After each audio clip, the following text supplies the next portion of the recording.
Well, hello and welcome back to Read Becca. It is time to wrap up the Booktube Prize for Fiction finals for 2024.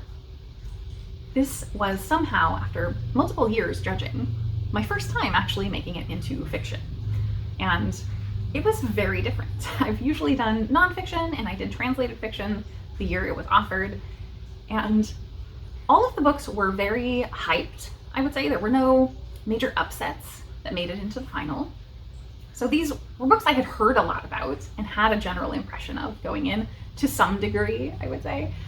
But I don't think any of them exactly fit what my impression was based on the broader bookish conversation. So that was a really curious element to this experience of reading these 6 books over the past 2 months. And I'm very, very excited to see what everyone else thinks, because I do think my opinions will probably differ from a lot of people's. So I think with that, let's dive directly into my rankings of the 6 books that I have submitted. And I have not yet seen who the winner is. That will be announced in about a week, but you will be seeing this after the announcement. So more than likely, one of my bottom books will probably be at the top based on the way the conversation has been going.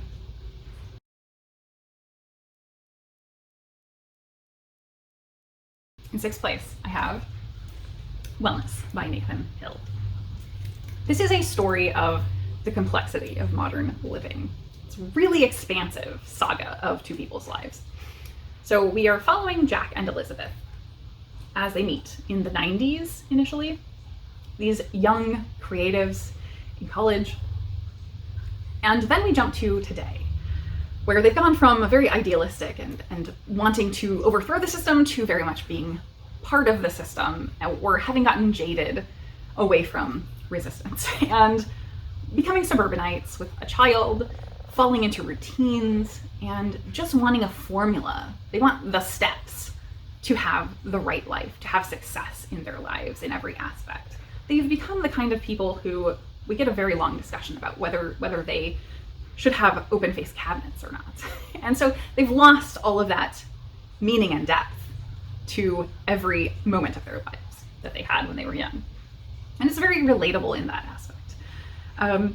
However, for me, I absolutely hated this book because at every turn, it's delivering those things in a really cheap, trite way. It's also extremely overwritten. It is 600 pages, and so much of it is just pages of stuff that is not meaningful to either the scene or the story as a whole. So much time is spent on unimportant information. Ridiculously, I'm going to spend too much time on one of those things. Early in the book, we're at a child's party, and the author is telling us for 3 pages about the phenomenon of Kids Bop songs, which are just simply dumbed down versions of popular songs for children. And that's all the explanation you needed for that, or for this book. However, he spends a page talking through what a Kids Bop song is, skirting around the actual song he's talking about. So I assumed copyright, probably, right? But then he does drop what the song is and starts talking about it playing in the background and discusses it further, and then breaks it down line by line, comparing the normal version of the song to the child version of the song for Kids Bop, and explaining the innuendos to the reader. Not that we needed the explanation or that it's relevant in any way to this book. Huge amounts of exposition on this. And it's just so much of that through the whole thing. So that very much got under my skin. And that is very much an authorial choice. I think the authorial choices here just were not for me as a reader. As I progressed through this, I was very much pulling myself along, trying to look for things to like. I did kind of find some things to like. We not only get the progression from the 90s up to current in their lives, we get their backstories and their childhood that built them up to who they are. And in Jack's backstory specifically, and growing up in rural Kansas with a really different outlook than the family he grew up with, I connected with that. It was a certain genuine sentiment and heart and poignancy to it that the rest of the book does not have. But there's telescopic foreshadowing So you can see everything that's coming a mile away, and very cheap play out of that story. And the tie-in from that to the present is with a father figure who has fallen down a social media black hole into conspiracy theories. And that descent to madness, I think, could have told a very real story that connected with readers in a way that many of us relate to, having effectively lost contact with family members over that. But instead it went in a direction that is completely different from the entire rest of the book by telling us the perspective of reactions by the algorithm of social media to the actions of Jack's father. And kind of dropping in the increasingly strained relationship as background to that. And it was so difficult to read and so goofy that I paused it in the middle of that, because that is played out in a continuous section. I paused it and went to bed, and I got up in the morning and realized, opening the book, that I was still in that, and audibly went, oh no, because I just did not want to dive back in. So this was very much not for me, I think. I do find the topics that were covered relatable, and these should have been things that I was engaged with. They're pet projects for me that I love to read about, things like Elizabeth's career at a place called Wellness, where she does medical research. And there could have been these great conversations with so much nuance about the modern wellness and healthcare industry that were just not explored, really. And the ethics of things were kind of silly.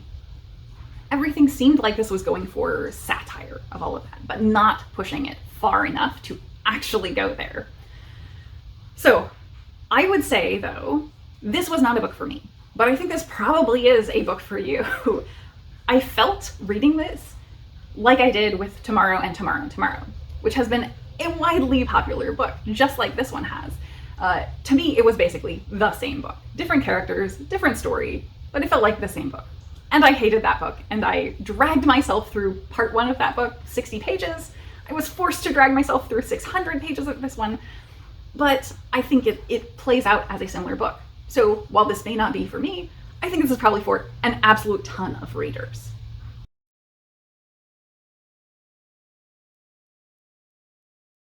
In 5th place, we have The Bee Sting by Paul Murray. Set in contemporary Ireland, we are following a family of 4. Parents Imelda and Dickie, teenage daughter who's facing the end of high school, Cass, and preteen tween son, PJ, who's perpetually online. This is also very much focused on the challenge of modern living and the difficulties. This is started by kind of the inciting incident of the economy, where Dickie's the sole provider for the family, and the auto business that he has taken over, the family-run auto business that he's moved into the leadership position of, is failing. Is it his fault? Is it the economy? That's grappled with, but that certainly has major effects and ripples to the whole family. And so that is the inciting incident for tensions between the family increasing over the course of this novel. So what I liked very much, I think, about this is that the author really put a major effort into format and form, engaged with the craft in order to talk to the reader, to be in conversation with the reader and really engage us. So it's broken down, this is another very, very long one. It's broken down initially in 4 parts. That's the majority of the book, is first Cass's perspective, then PJ's perspective, then Imelda's perspective, then Dickie's perspective. And we're in a very stream of consciousness where each of them has a totally distinct voice. They're written very differently, even down to punctuation being wildly different. And so there was a lot of effort to the craft there.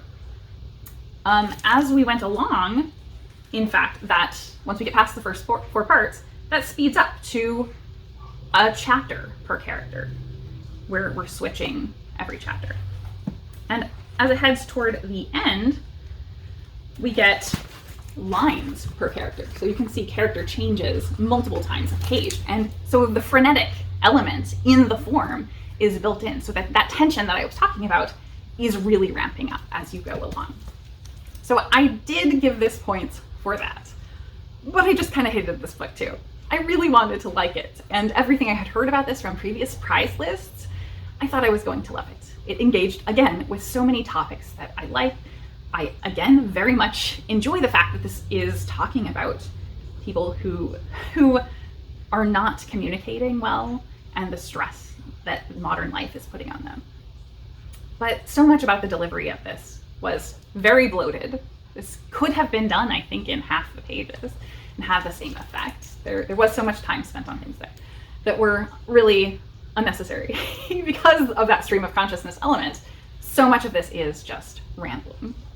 And I especially struggled with the fact that both of the women characters felt like they lacked depth or nuance or any seriousness. They were both kind of delivered in a way that looks at them as being very vapid and shallow and self-absorbed, especially Cass. And I hate that, playing into the stereotype that teenage girls don't have real concerns in their life, that everything in their lives revolves around them and they're going to blow everything out of proportion and not have the self-awareness to understand the way things affect the family.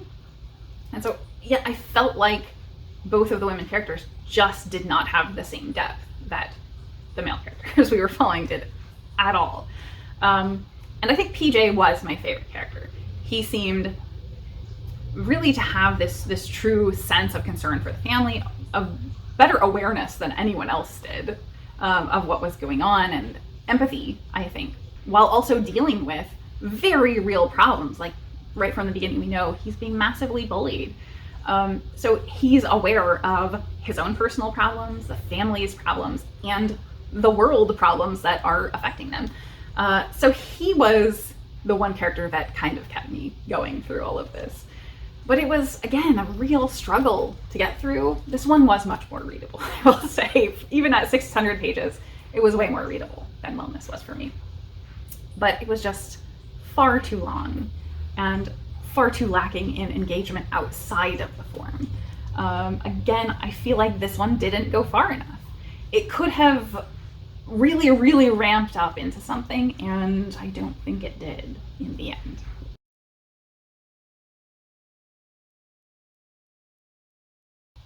In fourth place, Tom Lake by Ann Patchett. We're into territory of books I did actually really, really like. So everything from here on out is 4 stars or above. Tom Lake is a location, not a person. It is an acting camp in Michigan. So all of this is really taking place in around Michigan for the most part. And it's also a contemporary set and looking back. So this does grapple with a lot of the same problems as the previous books. There were many overlapping themes here.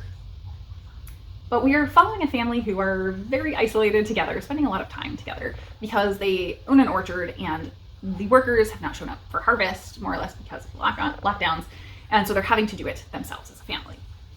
So the matriarch of the family, Laura, is finally telling her 3 daughters the story of her becoming an actress in her teens and becoming somewhat of a rising star in that area, and meeting and dating a man who went on to become a very famous actor later on.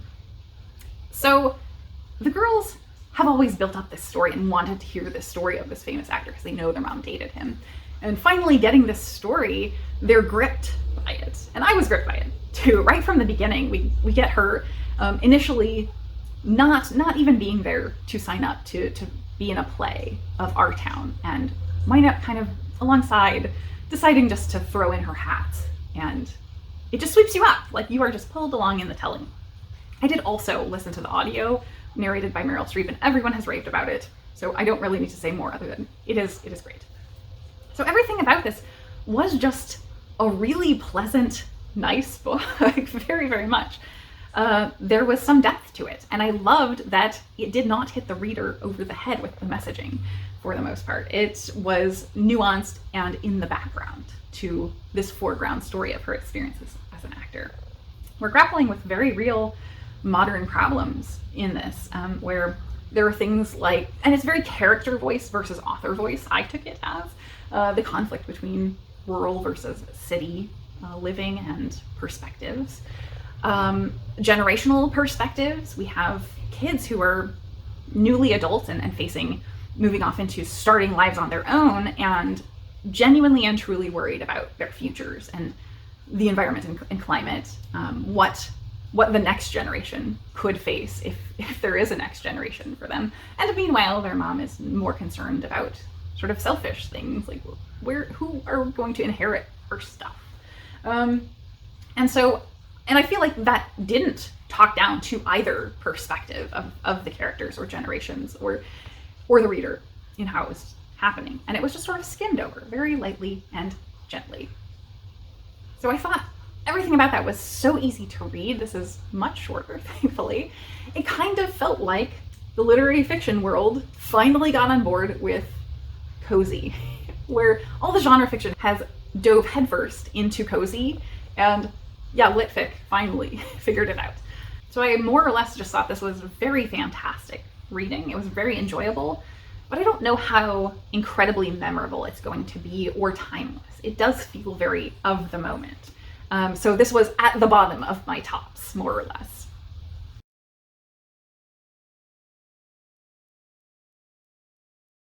In third place, I have Enter Ghost by Isabella Hamad.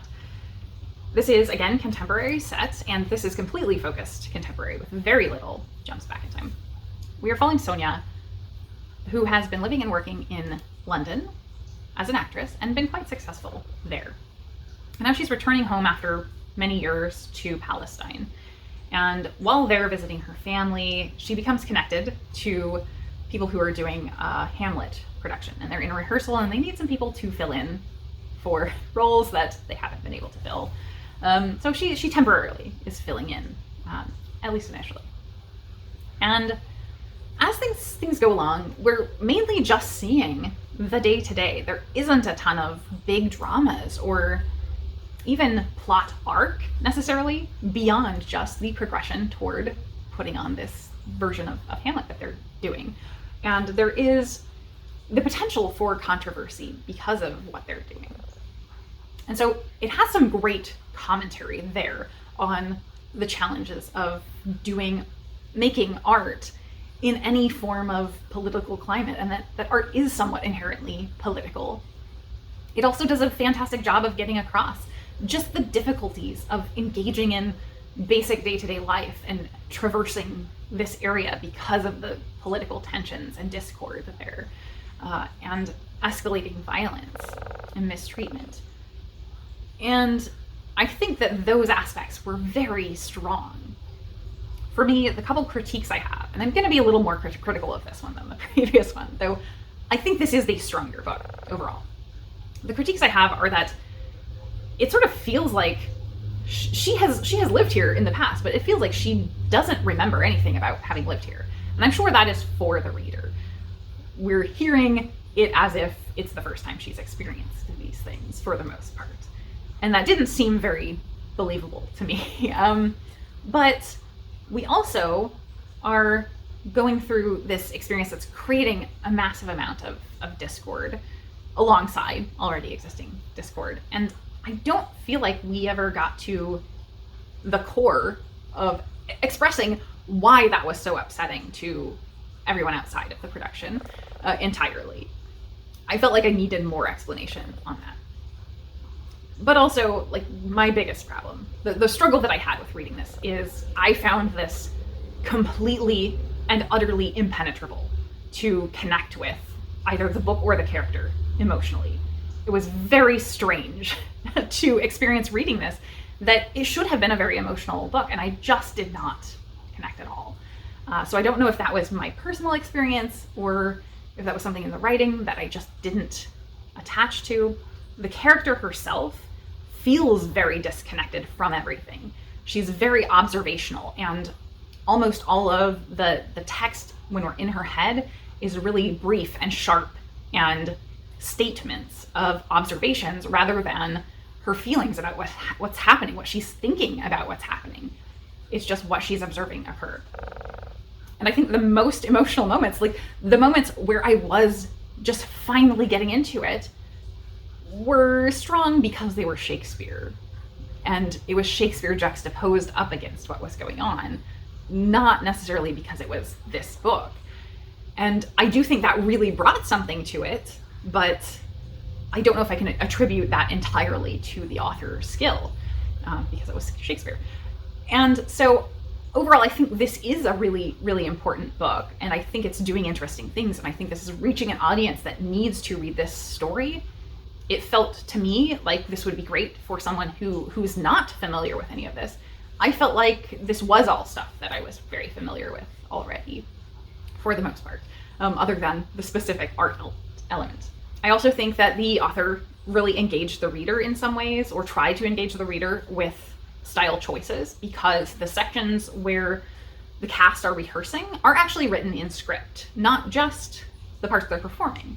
I think that gave us something more to perceive in this. Was it the most innovative? Maybe not, but I think there was an effort there. So I think overall, very important and timely work here that is really strongly in conversation with the reader about the necessity and difficulty of making art as something that's inherently political, no matter how or why you do it.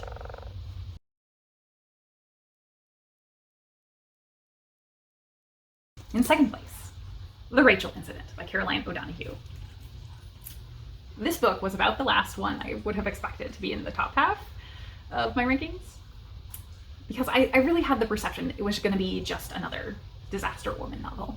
And it kind of is that, but not. To what I was saying earlier in the list, this book truly takes a young woman and looks at her struggles. Sometimes they are serious, sometimes they are silly, and gives us a nuanced portrayal of that, and actually handles it with care, I think. And humor, a great deal of humor. So this isn't goofy humor. It doesn't talk down to the reader. It feels very raw and genuine, and I enjoyed that a lot. So we're following the titular Rachel, initially as she's a college student, and most of this is quite contemporary, spanning about 10 years, and doesn't really look backward very much. So in college, she is a literature student who becomes very increasingly enamored with one of her professors. And she begins scheming with her gay roommate to come up with ways to make increasing connections with him, this professor that she's enamored with. And so that progresses, and that pretty much is the majority of the main plot. But the background plot is her relationships, very much this close, intimate relationship that she has with her gay roommate, James, and how meaningful and familial they are to each other. And I loved seeing that relationship grow and develop and become richer. And him also growing alongside her, and the two of them becoming adults. That's what we're watching, them going from floundering college students, more or less, or just floundering new adults in general in life, to finding their footing. And I think that's the core of the story that made this something more for me, is them coming into their own, having gone through the struggles to get there. And that's just about all there is to this. There is an incident to the title that could be very dramatic, but it's really not treated with a ton of drama. And I think that does pull along the reader and give you something more, but I don't even think that's needed. I feel like I would have followed this along if it hadn't had that push in the plot, just because the characters are so well developed and rich, and I enjoyed following them throughout their lives, really, just day to day. There weren't really any gimmicks to the writing, but it's very easy to read and consumable as a reader. I think I read this in 2 days, in fact. And it felt hard to put down because I just felt like I was spending time with a friend, really. By pure chance, I happened to be watching Dairy Girls, the TV series, for the first time at the same time as I was reading this. And it was a natural progression between the two. Rachel feels like she could have been one of the Dairy Girls based on everything with her characterization. The tone is very, very similar, though a little bit less silly in this. But it is exploring a place that has been through great conflict, and there is a background there underlying all of it, but it's explored with a lot of wit and humor. And so I very much enjoyed that it took seriously looking at mundane life in this place through the eyes of a young woman and the struggles that she would be going through as she comes into her own as an adult.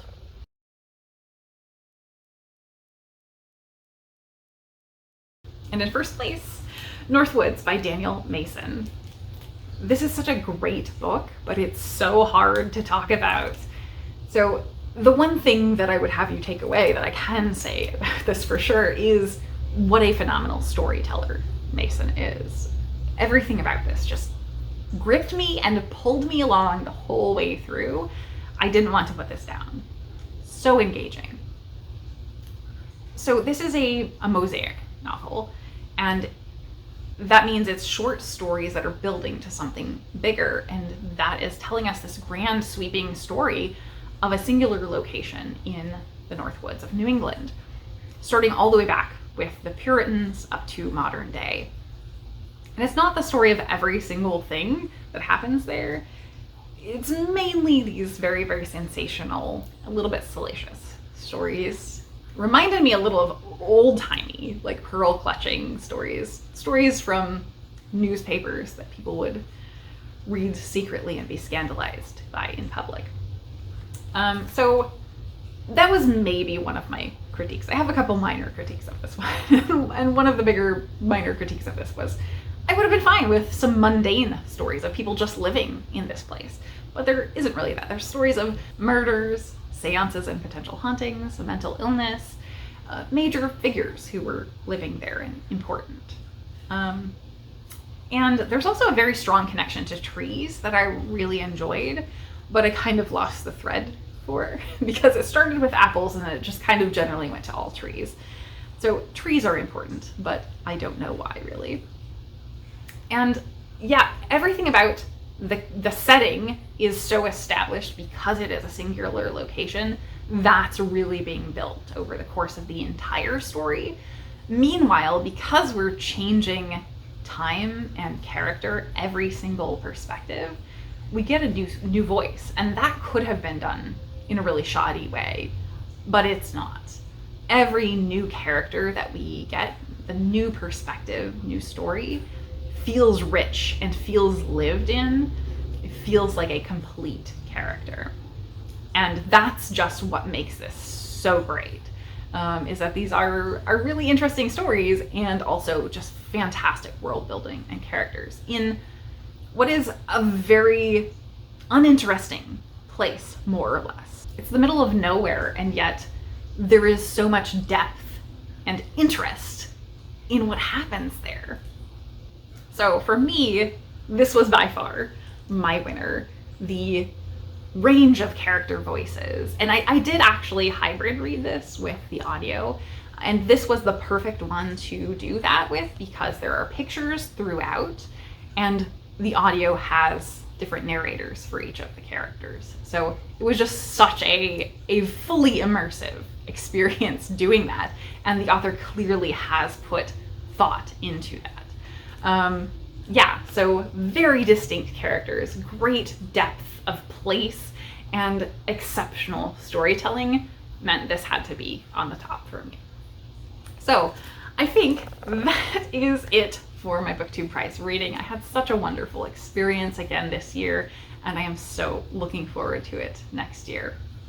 Please let me know if I have completely misranked these. Dissent about the two that I hated, if you wish to, down below. Tell me why I'm wrong.